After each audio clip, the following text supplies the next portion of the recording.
sono Edoardo Zosi e sono contento di parlarvi di un brano molto interessante anche se poco conosciuto. Si tratta del Capriccio della compositrice polacca Grażyna Bacewicz. È meno conosciuto del Capriccio per violino solo, sempre della compositrice. Però essendo un poco più semplice, questo Capriccio per violino e pianoforte, è interessante prepararlo e studiarlo prima di affrontare il Capriccio per violino solo, il Capriccio polacco si chiama. Sicuramente ha una scrittura interessante perché si tratta di una compositrice che era anche violinista e quindi la tecnica è molto ben affrontata ed essendo brani più semplici rispetto a quelli di Wieniawski, possono essere un buon preludio allo studio dell'altro grande compositore violinista polacco. È il quinto brano di una bellissima antologia pubblicata dalla PVM Edition e troveremo le diteggiature di Irena Dubinska ad aiutarci ad affrontare queste difficoltà. Iniziamo dalla prima, è proprio l'indicazione con questo pedale tremolo su un pedale di Re del primo dito. Il primo dito in quarta posizione è leggermente più rischioso rispetto a un Re, sempre sulla corda di Sol, con il secondo dito. Per cui suggerirei nello studio di poggiare prima il secondo dito sulla corda di Sol, in terza posizione, sempre senza suonare, ecco, era un esempio, e sostituirlo con il primo dito, per essere assolutamente sicuri dell'intonazione. Affrontiamo poi il tremolo. Si tratta di un tremolo con poi un andamento cromatico della nota trillante. Per studiarlo con cura è meglio iniziare con uno studio soprattutto dove poi cambiano le note, con un tremolo misurato.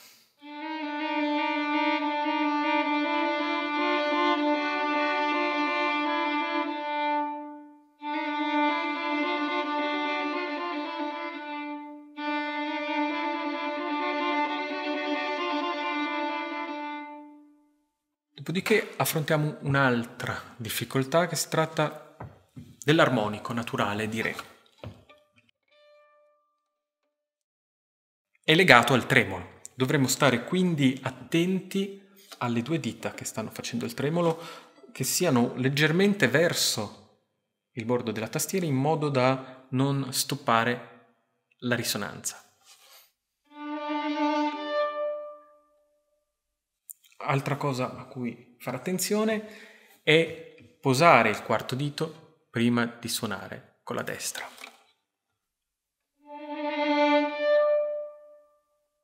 Un'altra cosa molto importante per la risonanza, studiare l'armonico alzando il dito dalla corda e cercando di continuare a produrre l'armonico.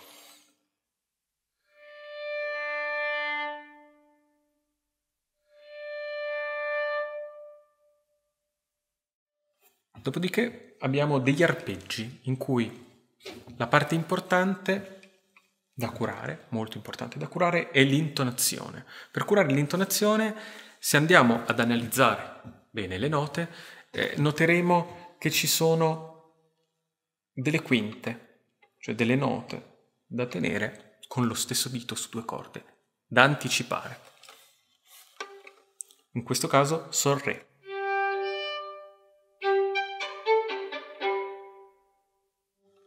Il primo dito va tenuto. Dopo sarà Do Sol.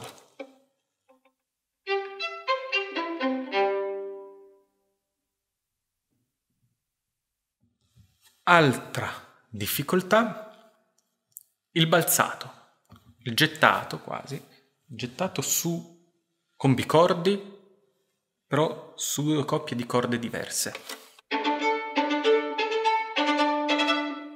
Dobbiamo iniziare a studiarlo solo facendo balzare su 2 corde sole.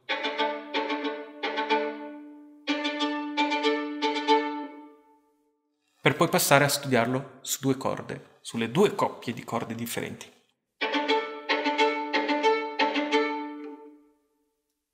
E ora possiamo ascoltare questo inizio completo.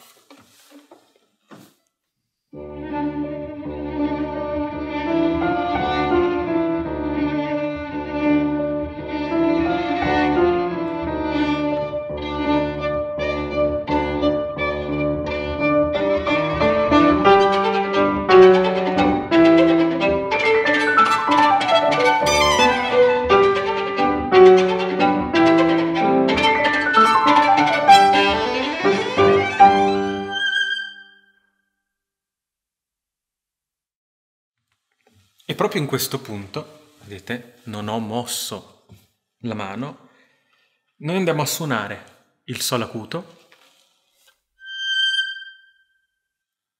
con un'estensione del 4º dito, ma tenendo il primo dito.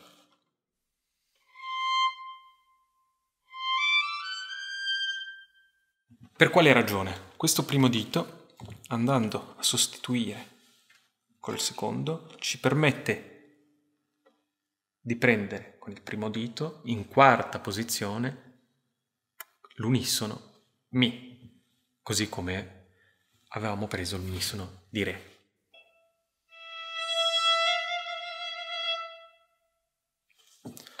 Un'altra difficoltà che troviamo più avanti nel pezzo è quella del bariolage, ovvero una ripetizione delle stesse note su più corde con una nota che invece cambia.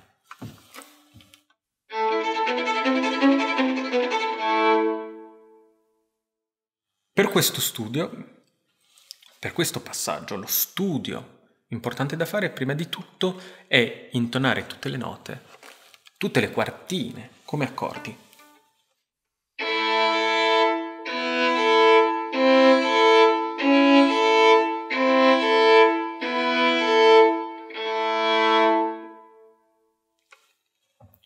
In seguito dobbiamo suonare i 16esimi come 2 bicordi, spostandoci tra una coppia di corde e l'altra solamente con l'uso dell'avambraccio.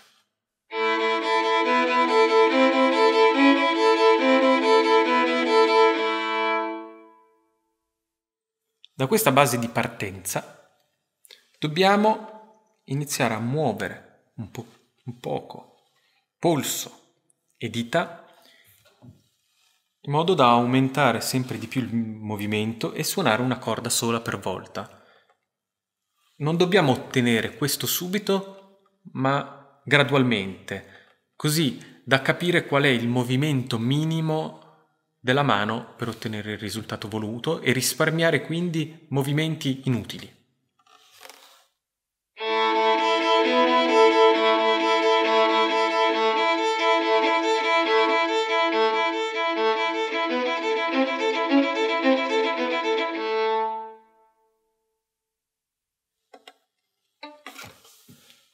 Altro passaggio seguente, importante da studiare, sempre ad accordi.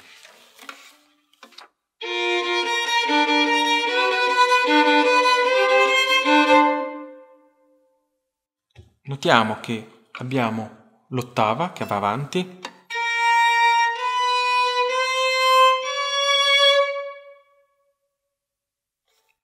e il secondo dito che si alza e si abbassa. È importante tenere sempre 1-4 giù. Nel cambiare di posizione, però, dobbiamo, tenendo giù, alleggerire la pressione delle dita sulle corde, in modo da semplificare il cambio. Altra cosa importante è mantenere la forma della mano e ricordarsi che, andando avanti di posizione, la mano leggermente si stringe. In questo caso non andiamo molto avanti di posizione, quindi sarà un movimento minimo.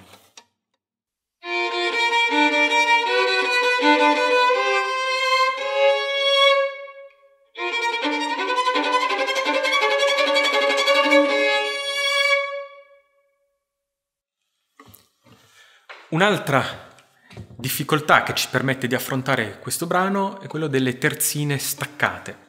Da studiare dapprima come détaché, dobbiamo ricordarci però di eseguire queste terzine con la prima nota con l'avambraccio e le altre due note con il polso e le dita.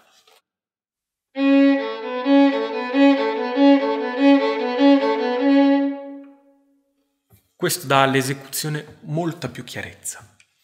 Lo staccato poi si ottiene semplicemente partendo da un détaché con molto peso dell'arco e poca lunghezza d'arco, che pian piano viene alleggerito.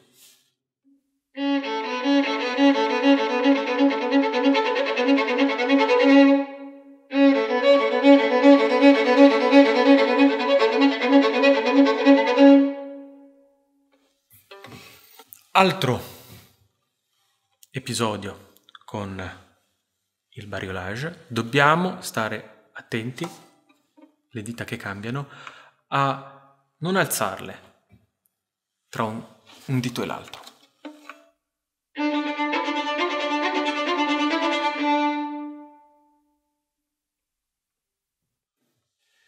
In generale, il carattere di questo pezzo, di questo brano, è un carattere cupo, misterioso, non è un virtuosismo brillante da showpiece.